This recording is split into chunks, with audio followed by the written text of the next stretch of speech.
اول بارواسش رو بزنید، اینجا یه خط، اینجا یه خط، برش میگردونید به همین سادگی. حالا از اینجا قشنگ برای اینکه گوشتی هم حروم نشه از این زیر میزنید و خلاص. همینطور این یک طرفش، اینجا رو یه خط میندازید تا این پایین، از اینجا تا این طرف، همینطور این طرفش. از اینجا که میگیریدش آزاد میشه. ببینید من بهتون نشون بدم، ببینید آزاد شده به همین سادگی. میکشیدش، فیله هاش برش میزنید، این خودش یه تیکه خوشمزه است. همینطور این طرفش، این هم از این طرفش. سینه ها که بدون پوست و استخون شده. روش خیلی راحت برای رون رو اول جدا کنید عزیزان، به این شکل نگهش دارید و روی استخون بیاید به همین سادگی. چاقو رو اینجوری قلش بدی جدا میشه. برای رونش خودتون رو اذیت نکنید عزیزان. از اینجا از لپش میگیرید، ببینید باز شد. چاقو رو میندازید این زیر، رها میشه. میبینید رها شد به همین سادگی. دورش رو خالی میکنید. اینم از بالای رون. به سایز دلخواهتون حالا برش میزنید.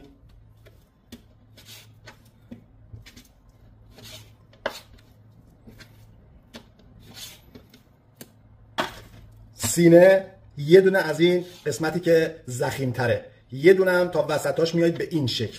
برای این هم تا اینجایی که ضخیمه میایید. از این طرف هم دوباره 3 برش. این بستگی به سایزش داره. دوباره از وسط به همین سادگی. همه رو همینجوری انجام میدید. شما الان 3 سیخ جوجه بدون دورریز و مرتب دارید عزیزان. من دیگه این جانمیشو 2 تا تیکه سینه رو اینجا گذاشتم، اینا هم فیله هاست.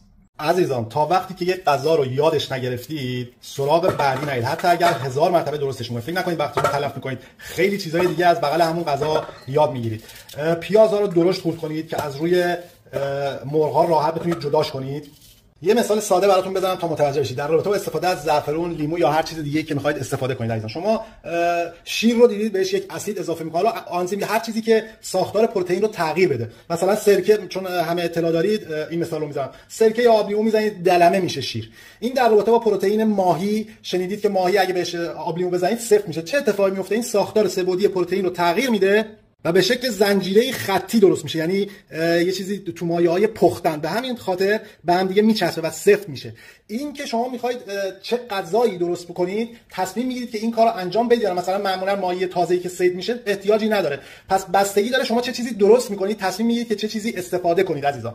آشپزی اینطور نیست که همینجوری هر چیزی دلم خواست بهش بزنم. در اینجا ما آب لیمو ترش به مقدار کم به عنوان طعم دهنده استفاده، یعنی دناتوره میکنه ساختار پروتئین رو عزیزان. اسید وقتی زیاد بمونه باعث تجزیهش میشه، یعنی خشکش میکنه، آب میان بافتیش خارج، یعنی توان نگهداری آب و چربی رو نخواهد داشت عزیزان. مهمترین بخش در کباب ها اینه که از یک گوشت مناسب استفاده کنید عزیزان. اینکه وزنش چیه، نژادش چیه، تغذیه‌اش چی بوده، مال کجا بوده، نره یا ماده است، اینه که مهمه برای یک کباب ممتاز. وگرنه نرم کردن گوشت کاری نداره، ساختارش از بین میبری، مجبوری 100 جور ادویه و اینا بزنید که مزه گوشت رو از بین میبره. وگرنه خیلی راحت شما به گوشت میتونید قرص پاندول بزنید، این کره نرمش میکنه. پس شما مجاز به حداکثر 30% نرم کردن هستید. برای جوجه کباب حداکثر 1.5 کیلوگرم باید وزن مرغتون باشه. به سادگی به پیاز، فلفل قرمز و نمک اضافه میکنید. خوب چنگش میکنید. پس اینو یادتون باشه که یک غذای ممتاز معمولا ادویه زیادی استفاده نمیشه. طعمش مصنوعی و طعم اصلی از بین میره عزیزان. این یک حقه‌ایه که برای استفاده از گوشت‌های ارزون، مرغ ارزون، ماهی مونده و این چیزا استفاده می‌کنن. شما برای مصرف خودت یا اینکه یک رستوران درست درمونداری این کارو نکن عزیزان. احتیاجی نیست، شما به ماست یا هر چیز دیگه‌ای احتیاج ندارید. جوجه ها رو بهش اضافه می‌کنید. بدون شستن. بعد خشک باشه. خوب که ترکیبش کردیم، زعفرون دم کرده بهش اضافه کنید. این 2 تا 4 تا عزیزان. پیازش هم نباید اینقدری باشه که بخواد زعفرون رو از بین ببره. 2 تا 4 تا عزیزان. زعفرون خام زودتر فاسد میشه، زودتر طعمش خراب میشه و اینکه عطر خاصی نداره. بعد حتما دم بکش. ببینید پیازه هیچ کاری با جوجه‌مون نداشت عزیزان. حالا بهش یه مقدار آب لیمو ترش برای طعم، نه به هدف اینکه بخواد نرمش کنه، احتیاج به نرم کردن نداره، و بهش روغن رو اضافه می‌کنیم به همین سادگی. اینم روغن خوش رنگ و جذاب، بدون اینکه یه قطره آب این کف مونده باشه. تمام طعما به خوردش میره. حد اکثر 2 ساعت بعد توی مرینیت باقی بمونه. بعدش کباب شدهشو بهتون نشون میدم. نوش جان همگی.